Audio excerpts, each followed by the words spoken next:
बिस्मिल्लाहिर्रहमानिर्रहीम। अस्सलाम वालेकुम नाजरीन, आप देख रहे हैं प्रोग्राम वी टॉक और मैं हूं हमजा भट्टी।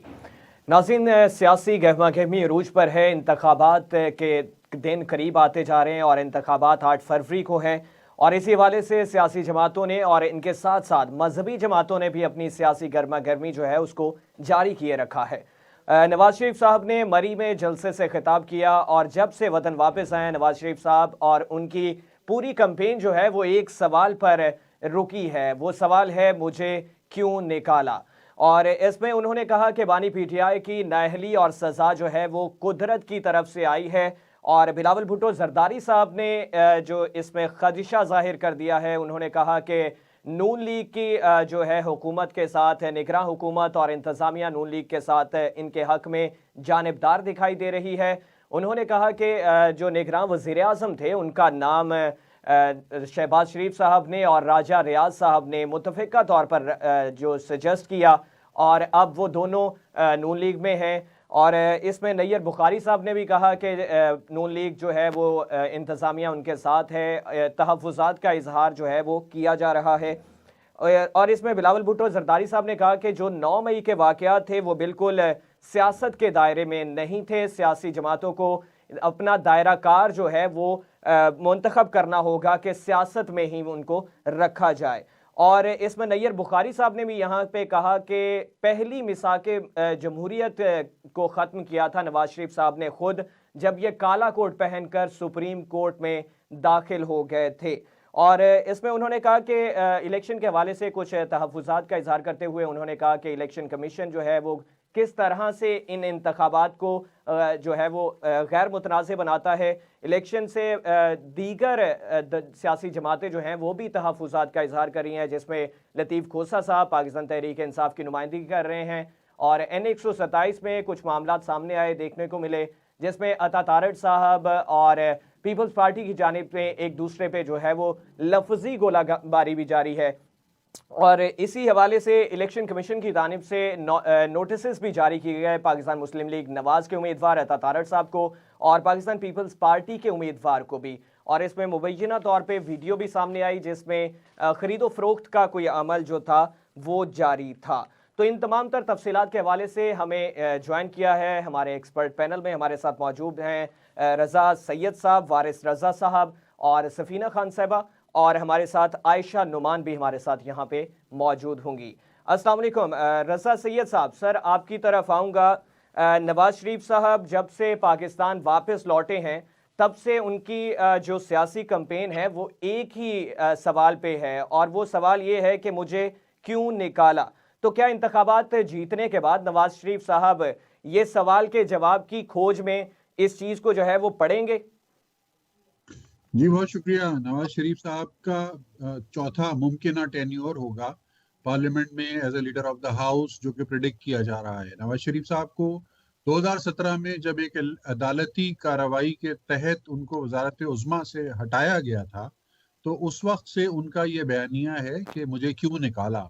और मुझे क्यों निकाला का पस मंज़र जो उनके बकौल वो बयान करते हैं वो ये है कि जिन केसेस में उनको सजा दी गई और जिन केसेस में उनको वजारत उज़्मा से महरूम किया गया, वो केसेस जो थे वो बोगस थे, या वो पॉलिटिकली मोटिवेटेड थे, या वो किसी साजिशी नजरिए के तहत तैयार किए गए थे। ऐसे में कि जब मियां मोहम्मद नवाज शरीफ अब इलेक्शन लड़ने के लिए अदालतों से क्लियर करार दे दिए गया है उनको, और वो फैसले जो 2016-17 के ज़माने में उनके खिलाफ आए थे उन फैसलों को भी ओवरटर्न कर दिया गया है, तो इन द हाइंड साइड कहा जा सकता है कि मियां मोहम्मद नवाज शरीफ के पास एक बहुत स्ट्रॉन्ग मॉरल ग्राउंड बना हुआ है इस बात को प्लीड करने के लिए कि 2017 में उनके साथ जो कुछ हुआ वो किसी साजिश का शाखासाना था और वो कोई अनफेयर किस्म के मामलात थे। ऐसे में पाकिस्तान के अवाम जो इस सारे मामले में बहरहाल खामोश तमाशाई की उनकी हैसियत रही है हमेशा से, क्योंकि अदालतों में क्या होता है पब्लिक ओपिनियन का उससे कोई लेना देना नहीं है, पार्लियामेंट में क्या होता है पब्लिक ओपिनियन का उसमें बामुश्किल कोई किरदार होता है।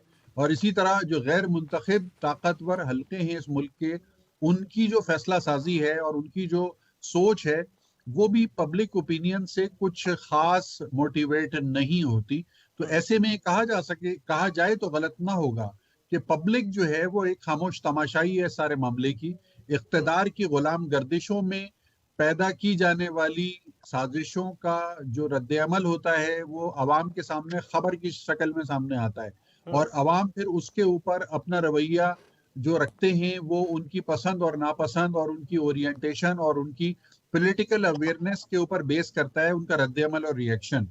मियां मोहम्मद नवाज शरीफ को हटाए जाने के बाद कितना बड़ा आसमान गिर गया था या लोगों में कितनी गम और गुस्से की लहर दौड़ गई थी, ये बात पुरानी हो चुकी है।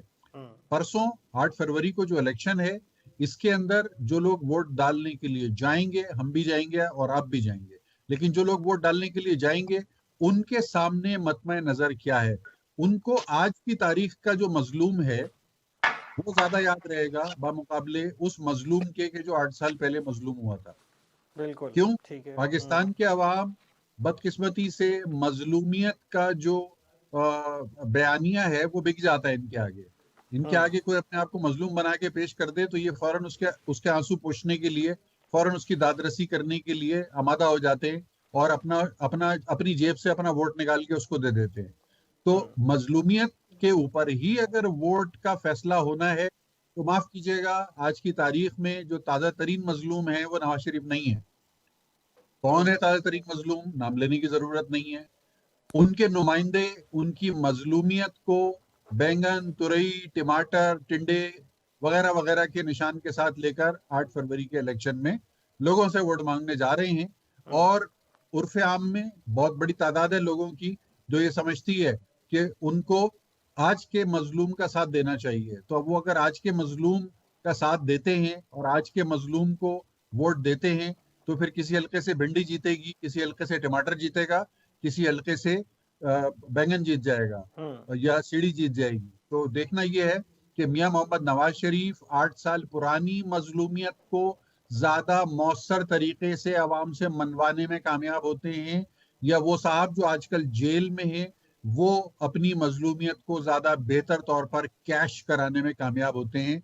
ये है वो आउटकम जो 8 फरवरी के इलेक्शन के बाद जिसके ऊपर हम और आप बात कर रहे होंगे। जी ठीक है रजा सैयद साहब। वारिस रजा साहब, सर वतन वापसी के बाद मुस्लिम लीग नून के कायद नवाज शरीफ साहब का एक ही सवाल है और उसी पे कैंपेन का सिलसिला जारी है, घुमा फिरा के उसी पे आ जाती है बात, मुझे क्यों निकाला। तो क्या समझते हैं इंतखाबात जीतने के बाद भी नवाज शरीफ साहब जो है इस खोज में, इस सवाल के जवाब की खोज में पड़े रहेंगे? मेरा ख्याल है कि नवाज शरीफ का जो बयानिया है वो असल में जिसको तफहीम आपने की है बयानिया वो नहीं है, वो एक शिकवा है। और अदालत से शिकवा है और अदालत के तक पहुंचाने वाले जो ये मुकदमात थे जो कि दायरे के जिस मतलब के थे वो सबके इल्म में है, उनसे वो शिकवा है, वो बयानिया नहीं है। बयानिया उनका जो है ना उनके मंशूर के हवाले से है जो कि वो कह रहे हैं कि मैं 2013 और 2017 का पाकिस्तान जो है ना वो दोबारा वापस करूँगा। तो हमें इस फर्क को मलूज रखना चाहिए कि बयानिया क्या है और वो उस बयानिए का जो है ना शिकवा शिकायत क्या है। तो शिकवा शिकायत तो जाहिर है कि वो जारी और सारी रहेंगे और जारी रहना भी चाहिए और ये नॉक होते रहना चाहिए ये बात कि यहाँ का जो मीडिया है, यहाँ का जो सिलेक्टर हैं, वो जिस तरीके से पाकिस्तान में जमहूरियत को, जमहूरी इदारों को, जमहूरी हुक्मरानों को, मुंतखब हुक्मरानों को डीरेल करते हैं और साजिश के नतीजे में जो है वो कोई प्रोजेक्ट लॉन्च करते हैं, उन प्रोजेक्ट लॉन्च करने वालों को ये हमेशा याद दिलाते रहना चाहिए। वो मैं समझता हूँ कि ये याद दिलाना बहुत ज़रूरी है, इसलिए कि हिस्ट्री को बहुत जल्दी जो ना भूलने की हमें आदत है। लिहाजा वो उस हिस्ट्री को जो कि आज का नौजवान है, जो कि आज 18 या 19 बरस का हो चुका है, उसको याद दिलाने के लिए उनका वो यानी दौरानिया या उस दौरानिये में जो कुछ उनके साथ अदालती लेवल पर हुआ या ताकत के लेवल पर हुआ और या प्रोजेक्ट लाने वालों ने जो कुछ किया, वो बताना बहुत जरूरी है।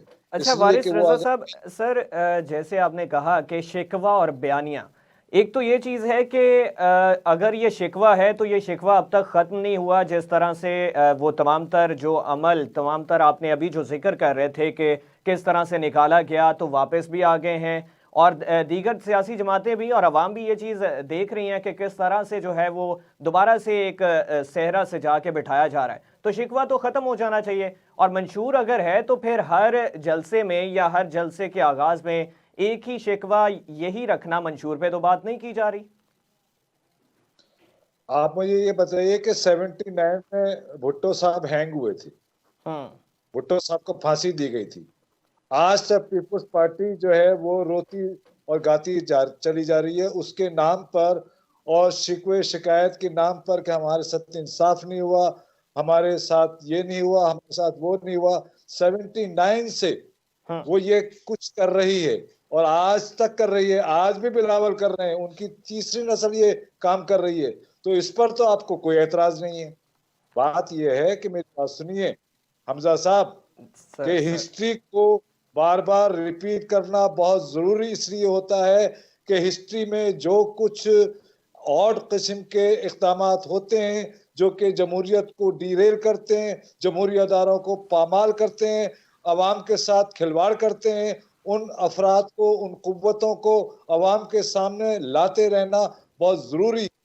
ये काम अगर पीपुल्स पार्टी कर रही है तो भी दुरुस्त कर रही है, और नून लीग कर रही है तो भी दुरुस्त कर रही है, और अगर कल पीटीआई करेगी तो भी दुरुस्त करेगी। मैं ये समझता हूं कि ये वो ताकतवर अनासिर जो कि प्रोजेक्ट लॉन्च करते हैं, सिलेक्टेड हैं, सिलेक्टर बनाते हैं, सिलेक्टेड अफराद को जो है ना चुनते हैं, तो ये सिलसिला जो है ना अब रुक जाना चाहिए, ये बहुत सिलसिला जल्द। रुक जाना चाहिए। और ये सिलसिला जिस तरह से पहले लाया गया, लॉन्च किया गया, नवाज शरीफ साहब भी उसका हिस्सा हैं, आसिफ अली जरदारी साहब भी उसका हिस्सा रहे, और इसी तरह बानी तहरीक इंसाफ भी हिस्सा रहे। आगे अब दोबारा से अगर कोई आ रहा है तो वो भी एक प्रोजेक्ट लॉन्च है, तो ये सिलसिला रुकना चाहिए यहाँ पे। बिल्कुल रुकना चाहिए, बिल्कुल रुकना चाहिए। ये जो है ना जमहूरियत को अपने पांव पर खड़ा होना चाहिए, उसका टेनवर को पूरा किया जाना चाहिए। अवाम के मुंतखब नुमाइंदे चाहे वो कोई भी मुंतखब करें, अवाम को 5 साल के बाद इस बात का मैंडेट मिलना चाहिए कि वो अपने अवाम से वोट के जरिए अवाम उनका एहतसाब करें, उस गवर्नमेंट का एहतसाब करें। ये कोई तरीका नहीं हुआ कि किसी को 3.5 साल में फारिग कर देते हैं, किसी को 4 साल में फारिग कर देते हैं, किसी को 2 साल में फारिग कर देते हैं। ये सिलसिला जमहूरियत के लिए, पाकिस्तान की नस्ल के लिए, पाकिस्तान की आवाम के लिए, पाकिस्तान की मुआशियात के लिए, पाकिस्तान की समाजियात के लिए, सबके लिए जो है वो बहुत नुकसानदेह है। लिहाजा ये सिलसिला रुक जाना चाहिए। तो ये शिकवा खत्म हो जाएगा, आप ये समझते हैं अगर इक्तदार मिल जाता है तो ये शिकवा खत्म हो जाएगा फिर? इक्तदार में देखिए पीपुल्स पार्टी 3 मरतबा आई, आज तक शिकवा उसका खत्म हुआ? ये शिकवा तादेर चलता रहेगा इसी तरीके से। पीटीआई ठीक है वारिस रजा साहब, ठीक है। सफीना खान साहबा, मैं इस बताइएगा, वतन वापसी के बाद नवाज शरीफ साहब का एक ही सवाल है, और इसको देखा बज़ाहिर यही मालूम हो रहा है कि यही एक कैंपेन का जो है वो बयानिया और सवाल बन चुका है। तो क्या नवाज शरीफ साहब इक़्तिदार में आने के बाद भी इस सवाल के जवाब की खोज के लिए जो है वो पढ़ेंगे, या फिर ये शिकवा या बयानिया ये ख़त्म कर दिया जाएगा? थैंक यू हमजा, मेरी बात की इंडोर्समेंट हो गई। नवाज शरीफ साहब 21 अक्टूबर को 2023 को जब पाकिस्तान में भी नहीं तशरीफ लाए थे, और अगर आ भी गए थे तो उस वक्त से मेरा एक ही कंटिन्यूसली एक ही मौक़िफ़ रहा है कि मियां मोहम्मद नवाज शरीफ अपने ये जो अपॉलोजेटिक और शिकायती मूड से कभी भी बाहर नहीं आएंगे। तो हमारे पैनलिस्ट ने कहा नहीं मियां साहब एक क्या कहते हैं पाकिस्तान की जरूरत बन के आ रहे हैं, वो पाकिस्तान के एक बहुत बड़े मुदब्बर लीडर हैं, वो अब इन बातों में नहीं आएंगे, वो चेंज एक नवाज शरीफ हैं। बहरहाल मियां साहब ने अपनी जो आपने कहा कि लास्ट कैंपेन के दिनों में भी उन्होंने तो कह डाला मुझे क्यों निकाला, तो क्योंकि ये एज का वो हिस्सा होता है जहां इंसान चाहकर भी ना अपने उस जोन से बाहर नहीं आ सकता। मियां साहब की एक उम्र का भी फैक्टर है, अब वो इस एज में आके वो अपने आप को चेंज नहीं कर सकते हैं। मियां मोहम्मद नवाज शरीफ साहब के लिए पूरा मैदान खाली कर दिया गया, मैदान में मध्य मुकाबिल दूर दूर क्या ग्राउंड में भी कोई मौजूद नहीं है, लेकिन वो अपने उस जोन से बाहर नहीं आ पा रहे हैं। ये उनकी पर्सनालिटी को एक्चुअली में शो करता है कि वो कितने स्टबन है, वो एक जगह रुक जाते हैं। और जो लोग कहते हैं कि जी उन्होंने इनकी एक बात डायलॉग बड़ा मशहूर है कि मैं सब कुछ अल्लाह पे छोड़ देता हूँ, मेरा पहले दिन से फर्मली बिलीव था, नवाज शरीफ साहब कभी अल्लाह पे नहीं छोड़ते कुछ भी, वो अपने हाथ में रखते हैं, वो पीछे बिहाइंड द सीन इक़्तिदार से हटकर भी हर वो गेम में लगे रहते हैं जहां से उनके इक़्तिदार में वापसी का रास्ता खुला रहे। और जो कि जिसका सबूत अब पूरी पाकिस्तान समेत पूरी दुनिया देख रही है कि वो उन्होंने कमबैक कैसे किया है, और बड़े मतलब अंधे को भी नजर आ रहा है कि उनका कमबैक जो है डील के तहत हुआ है। इसके बावजूद नवाज शरीफ साहब का, मैं कहती हूँ ठीक है, उनके साथ ज्यादतियां हुई थी, उसमें कोई दो राय नहीं है।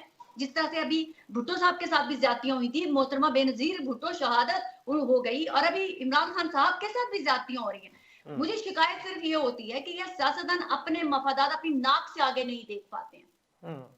वो यही नवाज शरीफ है जिन्होंने बेनजीर को 2 दफा निकाला था, और वही पीपल्स पार्टी है जिन्होंने 3 दफा जो है नवाज शरीफ को निकलवाने में अपना किरदार अदा किया था, और यही तमाम पाकिस्तान की पॉलिटिकल पार्टीज हैं जिन्होंने एक इमरान खान को निकालने में अपना किरदार अदा किया है। तो बोझ किधर ज्यादा जाता है, एक ऐसे शख्स के ऊपर जो पहली दफा इख्तियार में आया, या वो जमातें जो 3 दफा इख्तियार में रह चुकी हैं, 5 दफा कलमदान वजारत उस्मादा उनकी पार्टीज अपने पास रख चुकी हैं।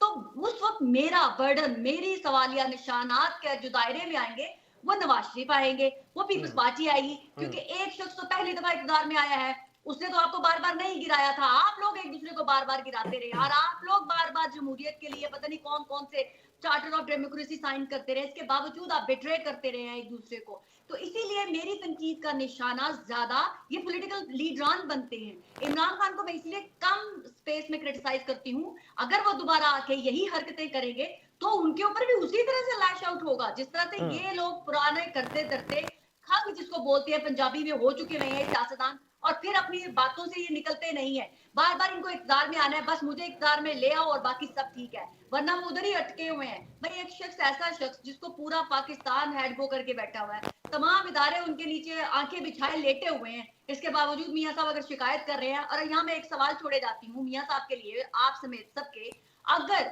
8 फरवरी को पाकिस्तान की आवाम निकलती है और वो ऐसे लोगों को मुंतखब कर देती है, किसी का जैसे रजा साहब ने कहा बैंगन है, किसी का भिंडी निशान है, किसी की चारपाई है, किसी का कबूतर है, किसी की बिल्ली है, और नवाज शरीफ साहब को पाकिस्तान की आवाम रिजेक्ट कर देती है, फिर उस दिन नवाज शरीफ साहब क्या करेंगे? जो नवाज शरीफ साहब का एक वो बना हुआ था बोर्ड सिर्फ नवाज दा, और अगर नवाज शरीफ खुद मैदान में अपनी तमाम फोर्स के साथ भी आते हुए सिंगल मेजोरिटी भी नहीं ले पाए, तो नवाज शरीफ साहब के लिए तो ये बहुत बड़ी शिकस्त होगी। नवाज शरीफ साहब तो मैं कहती हूँ उनकी सियासत को इतना बड़ा धचका लगने जा रहा है, उससे पहले मियां साहब को रिस्ट्रेन करना चाहिए ऐसी स्टेटमेंट देने से। उनको 8 फरवरी के बाद अपना बयानिया लाना चाहिए था कि अगर उनको पाकिस्तान की आवाम उतना ओवरवेलमिंग रिस्पांस देती है, उनको सिलेक्ट करती है, उनको वोट देकर पार्लियामेंट में फिर वो बोले कि देखा तुम लोगों ने मुझे निकाला था, मुझे मेरी आवाम वापस लेके आई है। लेकिन वक्त से पहले नवाज शरीफ साहब शिकायती मोड में जाके अपने आप को नुकसान पहुंचाएंगे। वो इसलिए नुकसान पहुंचाएंगे कि अगर 8 फरवरी को ये सिंगल मेजोरिटी में भी लेने में नाकाम हो जाते हैं, तो फिर मैं तो पूछूंगी कि मियां साहब आपका कभी वोट बैंक था ही नहीं। आई एम सॉरी, अकेले सफीना साहब ये खदशा है कहीं पे कि नवाज शरीफ साहब जो हैं वो इस सिंगल मेजोरिटी भी नहीं ले सकते? बिल्कुल खतरा है इस तरह की सूरत हाल के बावजूद। बिल्कुल मुझे तो है, क्योंकि मियां साहब के लिए इतना नहीं सजा के उन्होंने स्टेज रख दी, हमारी रियासत इतनी नहीं दिल लुटा के बैठी हुई कि नवाज शरीफ जैसे शख्स को, उनको पता है कि इसका एटीट्यूड कैसा है, उसको ला के आपके हम सब के सरों पे बिठा देगी। ऐसा नहीं होने जा रहा। मियां साहब को भी कट टू साइज किया जाएगा, और मियां साहब 8 फरवरी को कट टू साइज हुए हुए नजर आएंगे। इसीलिए पीएमएल के अगर किसी में अभी साबिक गवर्नर आए हुए थे जुबैर उमर, तो मैंने उनसे एक सवाल किया कि अगर मियां साहब को सिंगल मेजोरिटी नहीं मिलती है तो फिर वो कहते हैं अगर मियां साहब को सिंगल मेजोरिटी नहीं मिलेगी तो फिर हमारे शहबाज शरीफ साहब होंगे नॉमिनी। तो मतलब वो उनके दिमाग में भी ये चीज है, उनकी पार्टी के अंदर भी ये डिस्कशन चल रही है। तो ठीक है। अच्छा वारिस रजा साहब, सर बिलावल भुट्टो और शहबाज शरीफ साहब के दरमियान जो है वो एक मनाजरा और मवाजने की जो है वो लफ्जी गोलाबारी चल रही है पिछले कई दिनों से, और ये कराची में जो हालिया बारिश हुई है इसके बाद गोलाबारी में शिद्दत जो है वो और ज़्यादा इख्तियार कर चुकी है। तो इसका इंतखाबात के नताइज पे क्या असर देखते हैं आप? देखिए बात यह है कि ये लफ्जी गोलाबारी है, बाकी इंतखाबात के नताइज जो है ना, कराची में कभी भी देखिए पीपल्स पार्टी कभी कराची में जीती नहीं, सिवाय इसके 2 से 3 सीटें हमेशा इस पार्टी की रही हैं। तो उससे ज्यादा उसने कभी भी पीपल्स पार्टी ने विन नहीं किया है। या मलिर लांडी मलिर या किमाड़ी की कुछ सीटें हैं तो वो रही हैं, तो मेरे ख्याल में कोई बहुत ज्यादा असर इसका नहीं पड़ेगा। हाँ, अलबत्ता ये जरूर है कि ये बात जहाँ तक ताल्लुक है कि भाई तरक्की के मामलात जो है ना वो यकीनन पाकिस्तान में ये हमारे कराची के अफराद भी जानते हैं और वो इसको एडमायर भी करते हैं कि लाहौर में कराची के मुकाबले में बहुत ज़्यादा इंतजामात और इंतज़ामी सतह पर और बल्दियाती सतह पर बेहतर है और वहाँ पर तरक्की का मेयार जो है ना वो कराची से बेहतर है। गो कि कराची बहुत इंटरनेशनल सिटी है, इसका मेयार जो है ना तमाम शहरों से बहुत बुलंद था और वो बुलंद मेयार के बावजूद जो है ना ये शहर आज जुबू हाली का शिकार है, सड़कें टूटी हुई हैं। हाँ, बड़ी बड़ी शाहराहें बनाने से मसले हल नहीं होते जब तक कि छोटी छोटी हमारी गलियां कूचे और बाजार जो है ना वो कीचड़ से और गंदे नाले के ताफुन से और गंदे नाले के कूड़ों से भरे हुए हैं, तो ये तो एक मसाइल हैं। तो इसमें मैंने पहले भी शायद ये अर्ज किया था कि पीपल्स पार्टी के पास चूंकि डिलीवरी के लिए कुछ है नहीं, लिहाजा वो जो है वो भुट्टो के बयानिए को लेकर या नए यानी नए और पुराने सियासतदानों के हवाले से उन्होंने एक जो नया बयानिया शुरू किया है कि जनाब बूढ़ों को छोड़ दो और नए को इस्तेमाल करो, नए को लेके आओ, तो इसके अलावा उनके पास है नहीं। जबकि नवाज शरीफ के पास डिलीवरी के लिए बहुत कुछ है और बहुत कुछ दिखाने के लिए है, जो कि ना पीटीआई के पास है और न ही पीपल्स पार्टी के पास है। तो मैं ये समझता हूँ कि ये बाज़ाहिर जो है ना ये लफ्जों की गोलाबारी जाहिर है कि वोटर पर असरात भी मुरतब करती है। तो ये असरात मुरतब करने की एक टैक्टिस है ताकि वोटर जो है ना इन बयानात के जरिए जो है ना मवाजना या तकाबली जायजा लेकर जो है ना नवाज अपने वोट का इंतखाब करें और वोट जो है वहाँ पे दायर करें। ठीक है वारिस रजा साहब, हमें आयशा नुमान साहबा ने ज्वाइन किया है। आयशा नुमान साहबा वेलकम। बताइएगा, वतन वापसी का सिलसिला हुआ नवाज शरीफ साहब का और नवाज शरीफ साहब का एक सवाल पर कैंपेन का सिलसिला जारी है जिसमें वो कह रहे हैं कि मुझे क्यों निकाला गया। तो क्या समझती हैं इंतखाबात जीतने के बाद भी अगर नवाज शरीफ साहब इक़्तिदार में आ जाते हैं तो इस सवाल की खोज में पड़े रहेंगे?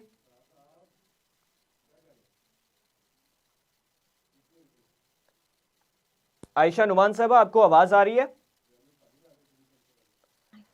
आयशा साहबा आयशा नुमान साहबा, आपको आवाज आ रही है? आप सुन पा रही हैं मुझे? आयशा नुमान साहबा हमारे साथ मौजूद थी, टेक्निकल इशू है। अभी एक शॉर्ट ब्रेक लेते हैं, ब्रेक के बाद वापस आते हैं। हमारा एक्सपर्ट पैनल हमारे साथ मौजूद है, सफीना खान साहबा, वारिस रजा साहब और रजा सैयद साहब। आयशा नुमान ने भी हमें ज्वाइन किया। ब्रेक के बाद वापस आते हैं। पहली चीज जो है वो मैं ये कहना चाहूंगी कि देखिए, नवाज शरीफ पिछले 3 दफा भी इक़्तिदार में रह चुके हैं, या 4थी दफा जो है वो मुल्क वापस आए हैं। अब मुझे बार बार मुझे क्यों निकाला वाला बयानिया शायद उस तरह से जो है वो वर्कआउट नहीं कर रहा, क्योंकि ग्राउंड रियलिटीज जो है वो इस दफा काफी हद तक चेंज हो चुकी है। जब लास्ट टाइम उन्हें निकाला था तब भी उन्होंने इसी चीज के बारे में शिकवा किया था कि मुझे आपने निकाल मुझसे छीन लिया गया। लेकिन अब वापस आने के बाद बहुत सी ऐसी चीजें हैं जो कि इस इक़्तिदार के लिए जो है वो चेंज हो चुकी हैं। लोगों की जो हमदर्दियां हैं और जो वो सबसे ज्यादा मायने रखता है, क्योंकि जिस तरह से आप जानते बिलावल भुट्टो जरदारी। जी आयशा नुमान साहब कंटिन्यू करिएगा। जी, बिलावल भुट्टो साहब भी जो है वो आजकल आपको बहुत ज्यादा इनके खिलाफ जो है वो बयानात देते हुए नजर आ रहे हैं। लेकिन सबसे अहम पहलू ये है कि पिछले 16 माह जो इन्होंने एक दूसरे की हुकूमत में हिस्सा थे, उस वक्त जो है ये बयानिया बिल्कुल मुख्तलिफ था। उस वक्त ये एक दूसरे के साथ जो है बहुत अच्छे से मिल बांट कर वजारतें जो है वो चल रहे थे। लेकिन जैसे ही पीडीएम की हुकूमत का खात्मा हुआ है उसके बाद से आप देख रहे हैं कि ये जो बयानबाजियां हैं ये आपको नजर आ रही हैं। आज भी बिलावल भुट्टो का अगर ताजा बयान देखा जाए तो उन्होंने इसमें बिल्कुल क्लियर कर दिया अपने जलसे के दौरान कि नून लीग के साथ इत्तेहाद जो है वो नामुमकिन है। हाँ जी, उन्होंने तो कहा कहते जी हम नहीं चल सकते, मैं मजीद इनके साथ नहीं चल सकता हूँ, इत्तेहाद नहीं कर सकते हम इनके साथ। बिल्कुल। बिल्कुल बिल्कुल। लेकिन अगर आप 16 माह दो साल लगभग पहले के अगर आप इनके बयानात उठाकर देख लें तो वो बयानात इस वक्त से काफी मुख्तलिफ नजर आएंगे। देखिए इलेक्शन के लिए जो सियासी पार्टियां हैं और जो हमारे यहाँ के जो मुख्तलिफ लीडरान हैं वो अपना एक बयानिया जो है वो बिल्टअप करते हैं, लेकिन अब इस दफा जो इलेक्शन अब होने जा रहा है इसमें वोटर्स टर्न आउट जो है वो बहुत ज्यादा अहमियत का हामिल होगा। और सबसे ज्यादा ये चीज अहमियत की हामिल होगी कि इस वक्त वोटर जो है वो सोच क्या रहा है, क्या इनका बयानिया जो है वो उसी तरह चल रहा है, अभी वोटर को जो है वो राम करने का जो है वो बायस बन रहा है या नहीं बन रहा।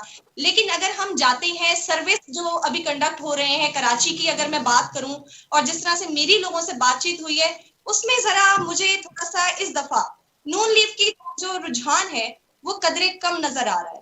अगर हम इस तरह से देखें जी, जिस तरह से ये कह रहे हैं कि जी हमारी तो आगे बात हो चुकी है, हम जो है इलेक्शन में स्वीप करने जा रहे हैं, हमें मेजोरिटी हासिल होगी, इधर पीपल्स पार्टी जो है ये भी यही जो है वो आपको क्लेम करती हुई नजर आएगी। मतलब हर पार्टी जो है वो आज के दिन तक ये क्लेम करिए जी हमारा वोटर जो है वो बहुत ज्यादा हमारी तरफ जो है वो उसका है, लेकिन ये इलेक्शन डे पर ही पता चलेगा। इलेक्शन डे जो है बहुत ज्यादा सरप्राइजिंग भी हो सकता है क्योंकि अभी जिस तरह से एक पार्टी का जो बयानिया है और उनके जो लीडर की मकबूलियत है जो कि आज के दिन तक 95, तो इन सब चीजों को भी देखना बहुत जरूरी होगा। तो जिस तरह से एक लेवल प्लेइंग फील्ड का मुतालबा किया जा रहा था तमाम जमातों की तरफ से और कुछ प्री पोल रिगिंग जो है उनकी शिकायत भी आ रही है सामने, तो अब देखना ये होगा कि इलेक्शन कमीशन जो है वो इन सब में अपनी जिम्मेदारी किस तरह से निभाता है। ठीक है आयशा नुमान साहबा, इसमें ये है कि नून लीग की तरफ से तो लेवल प्लेइंग फील्ड का मुतालबा तो नहीं किया जा रहा। नून लीग तो कह रही है कि बिल्कुल बेहतरीन चल रहा है और जिस तरह से आप कह रही हैं कि अनएक्सपेक्टेड रिजल्ट्स भी आ सकते हैं, तो अगर इस तरह से कुछ होता है तो दोबारा से प्लेटलेट्स कम तो नहीं हो सकते या दोबारा से नवाज शरीफ साहब वापस इलाज के लिए तो नहीं जा सकते? के देखिए जो हमेशा से ये एक राग अलापते हुए नजर आ रहे थे, मुझे क्यों निकाला भाई, आपके पास एक बहुत लंबा टेन्योर था, आपको डिलीवर करना चाहिए था, आपको बहुत सी चेंजेस लानी चाहिए थी कवानीन के अंदर, आपको लोगों के फलाह बहबूद के लिए इस तरह से काम करने चाहिए थे कि आज आपका बयानिया जो है लोगों के सर पे चढ़ के बोल रहा होता, आपको इतनी मेहनत इतने तरद्दुद नहीं करने पड़े होते। लेकिन जनाब आप देखिए बात सारी ये है कि जो लोग हैं अब उनमें एक शऊर आ चुका है, लोग जो है हैं कि हमारी बुनियादी जरूरियात क्या हैं, हमें इतने अरसे से कौन सा मंजन कौन सा चूरन जो है वो बांटा जा रहा था, लेकिन अब जो लोग हैं वो समझ रहे हैं कि हमारी जो जरूरत है वो मोटरवेज नहीं है, हमारी जरूरत सड़कें नहीं है, हमारी जरूरत जो है वो हॉस्पिटल्स की अच्छी सहूलियात है, तालीम है, रोजगार है, और सबसे बड़ी चीज आजादी और खुद मुख्तारी। एक ऐसी जुज है इस वक्त लोगों के दिमाग में जो सोच इस वक्त पनप रही है, उसमें लेकर ये जो आजादी और खुद मुख्तारी को लेकर जो बात हो रही है ना, ये पहली दफा ये फैक्टर देखा गया है लोगों की सोच के अंदर। ठीक है आयशा साहबा, ठीक है। रजा सैयद साहब, सर आपकी तरफ आऊँगा। बिलावल भुट्टो जरदारी साहब और शहबाज शरीफ साहब के दरमियान जो है मुवाजना और मनाजरा, ये लफ्जी गोलाबारी जारी थी कुछ दिनों से, और कराची में बारिश हुई और इसके बाद जो है ये और शिद्दत इख्तियार कर गई है। तो इसके क्या देखते हैं इंतखाबात में नताइज पर, इन बातों के, इन जो शिद्दत भरी गोलाबारी है इसके असरात मुरतब हो सकते हैं? अवाम की याददाश्त जो है वो बहुत या तो कमजोर होती है या फिर ये समझा जाता है कि उनकी याददाश्त बहुत कमजोर है। पाकिस्तान पीपल्स पार्टी पिछले 16 साल से लगातार इख्तदार में है। सिंध में 16 साल से पीपल्स पार्टी की बराह रास्त बिला शिरकत गैरे 2/3 अक्सरियत वाली हुकूमत है।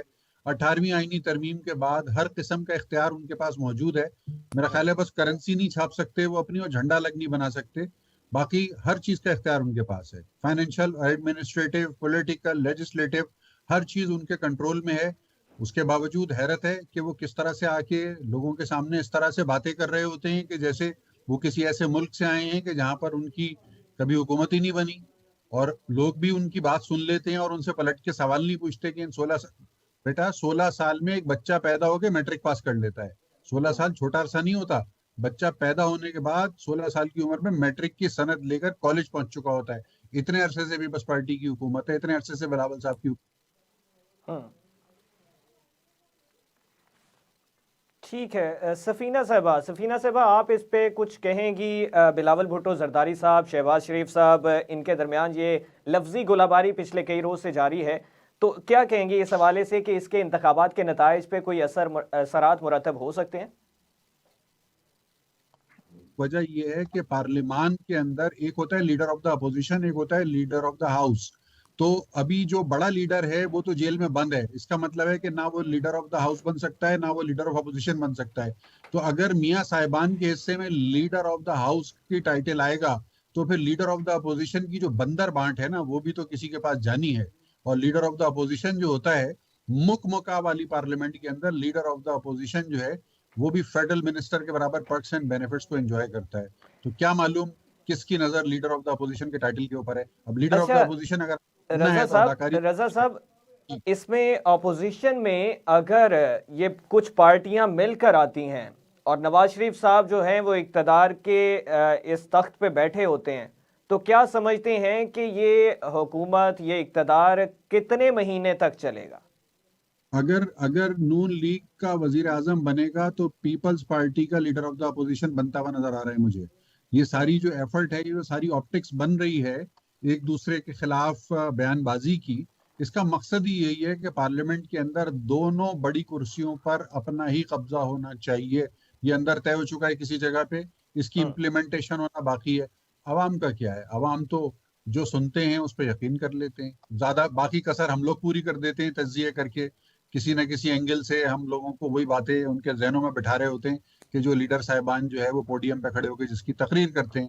तो अवाम का तो अवाम कभी भी बाशऊर नहीं होंगे, ना ये लीडर इनको बाशऊर होने ठीक देंगे। है। और हमारे रजा सैयद कार्य साहब, ठीक है। सफीना साहबा आपकी तरफ आऊँगा। बिलावल भुट्टो जरदारी साहब और शहबाज शरीफ साहब का ये लफ्जी गोलाबारी इंतखाबात पे कोई असरात मुरतब हो सकते हैं, क्या समझती हैं आप? हमजा देखो, पहली बात तो मुझे नहीं पता शहबाज शरीफ साहब क्यों एक्सेप्ट कर रहे हैं उनका चैलेंज। वो तो प्राइम मिनिस्टर के लिए नहीं हुए हुए नामजद, तो जो प्राइम मिनिस्टर के लिए नामजद जिनको चैलेंज किया हुआ है, क्योंकि इमरान जो बिलावल भुट्टो साहब है वो है प्राइम मिनिस्टरशिप के उम्मीदवार, तो दूसरी पॉलिटिकल पार्टी नवाज शरीफ साहब है। तो ये बेतुका सा है कि जी मैं कबूल कर लेता हूँ, वो बादशाह सलामत तक आप नहीं पहुंच सकते। खबरदार, अगर आपने बादशाह सलामत का एक जिक्र भी किया, मैं आऊंगा आपसे मुकाबला करने में। जो बादशाह की कुर्सी के लिए लड़ रहा है उसको ही दूसरे बादशाह के चैलेंज भी कबूल करना है। तो ये तो बिल्कुल भी मैं इसमें ये फजूल सी बहस है, क्योंकि बिलावल भुट्टो को भी शहबाज शरीफ का ये एक्सेप्ट ही नहीं करना चाहिए, ये कह के डिसमिस कर देना चाहिए कि भाई आप प्राइम मिनिस्टर की कुर्सी के लिए नॉमिनेट नहीं किए गए, तो आपका चैलेंज मेरे साथ बनता ही नहीं है। मैं कहती हूँ ग्रेसफुली नहीं बल्कि फ्रंट फुट पे आके बिलावल को कह के ऐसे उड़ा देना चाहिए जो है हमारे जो शहबाज शरीफ साहब है उनकी इस ऑफर को, क्योंकि उनका कोई लेना देना नहीं है वजारत उज़्मा की कुर्सी के साथ अभी तक के सिनेरियो के मुताबिक। उनके बड़े भाई है। दूसरी बात के वही जैसे बात पहले चांस बन गया ऐसे कोई बन जाए अनइंटेंशनली, तो वो एक अलग से बात है। वो हर दफा छोटा बनते हैं ना। मैंने बहुत पहले से कहा था शहबाज शरीफ को नवाज शरीफ छोटे की तरह ट्रीट करते हैं, और छोटे जा दौड़ के ये लाया, छोटे को दौड़ के लाया। तो छोटे को अभी भी पता है कि अगर बड़ा नहीं आएगा तो मैंने ही आना है। तो अभी तो हम ग्रेस के साथ वो कह रहे हैं ना, जो इस वक्त फ्रंट पे है वो नवाज शरीफ साहब 16 साल की आप लोग बता रहे हैं कराची में हुकूमत रही है पीपल्स पार्टी की, ठीक है, आई मीन सिंध में। तो शरीफ फैमिली में जब से हम पैदा हुए हैं शायद उससे पहले की वो रूलिंग पार्टी है। मियां साहब को पिछले 16 महीने में क्यों नहीं मोटरवेज और हवाई अड्डे बनाने याद आए? अब वो जहां जाते हैं हवाई अड्डे बनाऊंगा, मोटरवेज आगे भी चलेगी पीछे भी चलेगी, चारों तरफ मोटरवे चलेगी। आज तो भी उन्होंने कहा है कि 1985 में जो है वो मैंने बहुत अच्छी मरी की सड़क बनाई थी। कि मियां साहब को अगर मैं सामने हूं तो मेरे को मियां साहब आपने 4-5 दफा आपका प्राइम मिनिस्टर आया, आपकी पार्टी क्या उखाड़ लिया उन्होंने आज तक जो आप अब के आके उखाड़ लेंगे? और दूसरी बात मियां साहब कहते हैं if you love me I love you too. उनका इसमें भी देखिए उन्होंने रिस्ट्रिक्शन रखी हुई है, if you love me I will love you too। So मतलब उनका इतना अभी भी वो उस आकड़ वाले मोड में है, मुझे वोट दोगे फिर ही आई लव यू टू करूंगा, अदरवाइज आई लव यू नहीं है मेरा तुम लोगों से। तो उनको बहुत ज्यादा उनकी पर्सनालिटी जो उठ के बाहर आई है मियां साहब की, वो बहुत एरोगेंट लग रही है मुझे। वो अवामी लीडर नहीं लग रहे हैं, वो बात कुछ करना चाहते हैं, उनकी पर्सनालिटी, उनका जहन कुछ और अल्फाज की सूरत में निकाल रहा है, उनकी पर्सनालिटी कॉन्ट्रडिक्ट कर रही है जो वो बोल रहे हैं। तो मुझे नहीं लगता कि मैं नवाज शरीफ साहब की बातों पे यकीन कर पाऊं। क्योंकि वो कहना कुछ चाहते हैं, कह कुछ रहे होते हैं, वो अपनी बातों से ही खुद ही इनकार कर रहे होते हैं और मेरे जैसे लोगों को मौका दे रहे होते हैं कि उनकी ही बातों से मैं उठाकर उन्हीं की बातों पर तनकीद करने का हक रखती हूँ। क्योंकि ऐसे तो नहीं कह सकते if you love me I will love you too, I love you too. ये क्या है मियाँ साहब का इतने मुदब्बर पाकिस्तान की जरूरत जो कहा जाता है कि साडी गल हो गई है, वो लोगों को चैलेंज कर रहे हैं, आवाम को तड़ियां लगा रहे हैं। ये अच्छा एटीट्यूड नहीं है। गल तो पता नहीं केदी हुई है, लेकिन यह कि सब दिखाई यही दे रहे हैं कि हमारी बात हो गई, हमारी बात हो गई है। वारिस रजा साहब, सर आपकी तरफ आऊँगा। कराची में ANP और MQM की दरमियान जो है गैर फितरी सीट एडजस्टमेंट जो है, इसको आप किस नज़र से देखते हैं? देखिए, मेरे ख्याल में आप अगर इसको याद करें 2008 और 2013 के इलेक्शन में भी MQM और जो है ANP जो है वो सीट एडजस्टमेंट उन्होंने आपस में किया था। तो वही सिलसिला जो है ना उन्होंने ज़ाहिर है इस मरतबा भी किया है और शाहिद सैयद साहब ने उनके ज़ाहिर है कि उनसे हाथ मिलाया है और उनको सीट एडजस्टमेंट का जो है ना ज़ाहिर है कि एक दिलासा दिया है या उन्होंने दिलासा दिया है।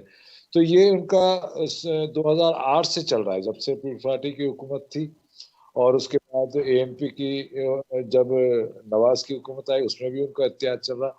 तो ये उनका नेचुरली इत्तेहाद तो नहीं है, ये ज़रूरत का इत्तेहाद है।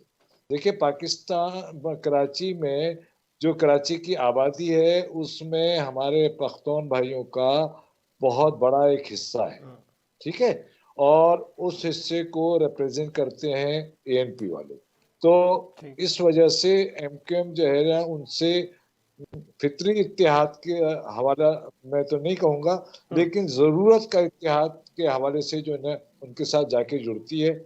एक ज़माना था 90s का एरा जो था उसमें जाहिर है कि दोनों मद्दे मुकाबिल थे और काफ़ी कत्ल गारत हुए और एक दूसरे पे इल्ज़ामात और ये थे। तो लेकिन मेरे ख्याल में कराची की यानी कराची के अमन के लिए ये बहुत ज़रूरी है कि तमाम कराची में जितनी भी कुव्वतें हैं वो आपस में बैठकर और कराची के हवाले से जो ना एक ज्वाइंट स्ट्रेटजी यानी मुश्तरका हिकमत अमली के तहत कराची के इलेक्शन को लड़ें और जहाँ जहाँ हो सके वो आपस के इत्तेहाद को जो मजबूत बनाएं और म्यूचुअल अंडरस्टैंडिंग के साथ कराची के अवाम को सर्व करें, चाहे वो यानी बल्दियाती लेवल पर हो, चाहे वो सूबाई लेवल पर हो, चाहे वो कौमी लेवल पर हो।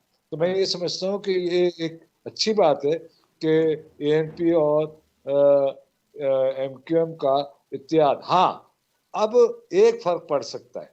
एक फर्क ये है कि जो हमारे MQM लंदन वाले साहब हैं उन्होंने भी अपने 80 अफराद का जो है ना डिक्लेरेशन दे दिया है, यानी उनके नाम जो है ना उन्होंने दे दिए। तो उसके बाद जो है ना ANP और MQM पाकिस्तान का इत्तेहाद क्या वो नताइज ला सकता है, ये एक बहुत अहम सवाल है कि क्या वो नताइज 2008 और 2013 वाले या 2018 वाले आ सकते हैं या नहीं आ सकते। ये जो है ना ANP को जरूर सोचना चाहिए, क्योंकि देखिए अंदरूनी तौर से पाकिस्तान पीपल्स पार्टी का इत्तेहाद जो है वो लंदन वालों से है और PTI से है। ठीक है वारिस रजा साहब, ठीक है। In uh one liner 2 question pending है मेरे, मैं आपसे जानना ये चाहूँगा। बानी पाकिस्तान तहरीक इंसाफ जो हैं उनके खिलाफ दर पे दर फैसले, अदालती फैसले सामने आए हैं, और आपको क्या लगता है कि इन तमाम तर फैसलों के बिना पर वोटर जो है वो मायूस हो जाएगा या फिर वो इसका गम गुस्सा जो है वो वोट डालते हुए सामने लाएगा? आयशा नुमान साहबा, आपके साथ ये सवाल है, बताइएगा क्या कहेंगे इस हवाले से।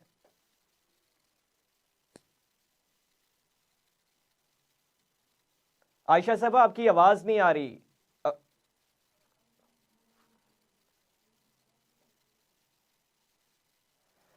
आयशा साहबा की आवाज़ नहीं आ रही। सफीना खान साहबा, आप इस पे बताइएगा। बानी तहरीक इंसाफ जो हैं उनके खिलाफ फैसले दर पे दर फैसले आए हैं, तो जो वोटर है तहरीक इंसाफ का वो मायूस होगा इससे या फिर वो निकलेगा 8 फरवरी को और इस तमाम तर गम गुस्से का जो है उसको निकालेगा वोट के ज़रिए से?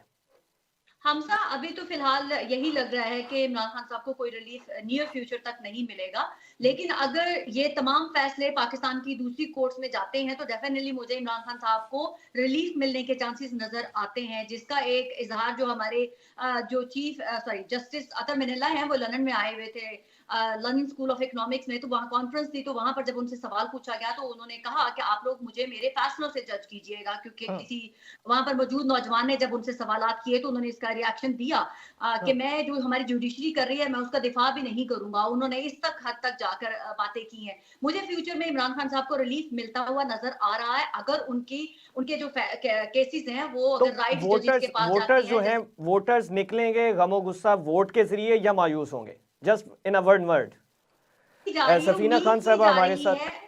उम्मीद की जा रही है कि इमरान खान साहब का जो वोटर और सपोर्टर है वो पूरी शिद्दत से निकलेगा और पूरे जोर शोर से निकलेगा और वो अपना वोट कास्ट करेगा। पाकिस्तान की हिस्ट्री में आप देखने जाएंगे कि पाकिस्तान का ठीक है टर्नआउट सफीना खान साहबा, बहुत शुक्रिया आपका। हमारे एक्सपर्ट पैनल में हमारे साथ मौजूद थी सफीना खान साहबा, रजा सैयद साहब, वारिस रजा साहब और आयशा नोमान। आपने तमाम तर सियासी जो सूरत हाल है उसके बारे में हमारे एक्सपर्ट पैनल का एनालिसिस जाना। बिलावल भुट्टो जरदारी साहब एक जगह पे शिकवे शिकायत करते हुए नजर आ रहे हैं और लतीफ़ खोसा साहब कहीं पे आ रहे हैं। तो ये सियासी माहौल है, किस तरह से 8 फरवरी का नतीजा आता है, इलेक्शन कमीशन किस तरह से इस चीज़ को, इलेक्शन के माहौल को जो है वो तरीक़ेकार से, अच्छे तरीके से जो है वो सर अंजाम देता है। अपने मेज़बान हमजा भट्टी को इजाज़त दीजिए। अल्लाह हाफ़िज़।